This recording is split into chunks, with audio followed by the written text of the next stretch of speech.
সবে বরাত কইলে আঙ্গুর এলাকায় থেকে মরা মরা ভাব। ওই যে রুটি হালুয়া উঠে গেছে, এখন আর জম্বগারে সবে বরাত স্বাদ লাগে না।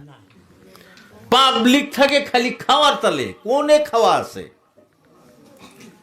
রুটি তাওয়া উঠে গেছে, তাই কি সবে বরাত এখন ইবাদত করে জুত পা যায়? আগে তো কত সময় নফলের নিয়াত বান্ধিলি পার তলে দেখেন যে এলান বইরে রয়েছে, হালুয়া বইরে রয়েছে, সেজদার দিয়ে উঠছেন, চর্চর করতেছে। এখন তো আর সেই বেমার নাই। এখন সিধা সিধি সবে বরাতের রাত্রে কি হয়, সারা বছরের আমনে যে ইবাদত করছেন, ইবাদত গুলা কেরামান কাতিবিন লেখা লেখা এইরকম ফাইল বানাইছে। এটা আজকের দিনের, এটা কালকের দিনের, এইটা বগান মেলায় গেছিলেন, এইটা এই যে শামসুলের বাড়িতে সবাই গেছিলেন, এইটা কোরআন ক্লাসে দান করছিলেন, এইটা ওই খরমুজা ডে নাইট খেলায় বিগাড্ডা মারছিলেন, না সব লেখা থাকে। এই ব্যক্তি কজ ধইরা নিয়া জমা দিব সিদরাতুল মুনতাহায়। সিদরাতুল মুনতাহা যে গাছটার কথা কয়, এইটা আসলে বড়ই গাছ। বড়ইগুলা তফসিরে লেখছে আপেলের মতো আকার, আর পাতাগোনা হাতির কানের মতো, এতটুকু হাদিসে পাওয়া যায়। সেই গাছে মানুষের হায়াত লেখা থাকে।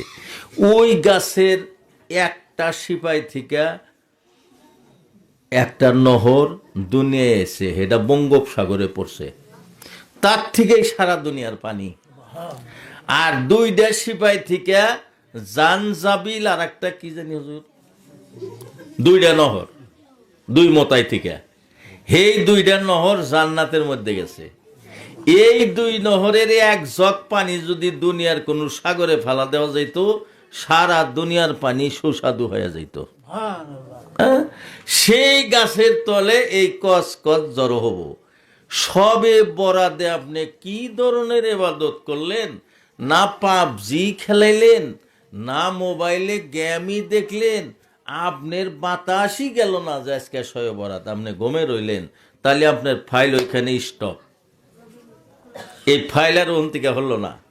আর যদি সবে বরাতে আপনি ইবাদত করেন, আল্লাহ ডাকেন, আপনি সারা বছরের ফাইল আল্লাহ পাকের দরবারে ইলাহিতে জমা যাইব গা। তাক কয় সবে বরাত। ইনশাল্লাহ আগামী 13 তারিখ 13 তারিখ দিনগত রাত্রে সবে বরাত। এটা আসাম হেলাল কমিটি থেকে সিদ্ধান্ত দিছে, অল ইন্ডিয়া হেলাল কমিটি থেকে সিদ্ধান্ত দিছে। তো এইটা আসাম হেলাল কমিটি আর সেন্ট্রাল হেলাল কমিটি থেকে সিদ্ধান্ত দিছে, তারা চান দেখা হিসাবে কইছে। তো যাই হোক, মোট হতে সবে বরাতের রাত্রে আমরা আল্লাহর ইবাদত কিছু করবো নাকি? আত্মীয় স্বজন মারা গেছে, মারা গেছে, তাদের জন্য দোয়া করব। আমরাও তো ভাই কয়দিন বাঁচব? যারা আম করে মাটি দিব, তাগর কইলে আমরা মাটি দিলাম মেলা জনেক, দেই নাই কইবে মানুষ। যারা আম করে কান্দে করে নিয়ে কবরস্থানে যাব, তাগরে আমরা যা মাটি দিলাম, তারা একবারে স্যাংরা মানুষ। তাইলে আমি আপনি কখন মর্ম কোনো গ্যারান্টি আছে? আমলটা বদলান লাগবো, আমল আর এবার চলা যাবো না ভাই, কিছু কিছু পরিবর্তন করা লাগবো।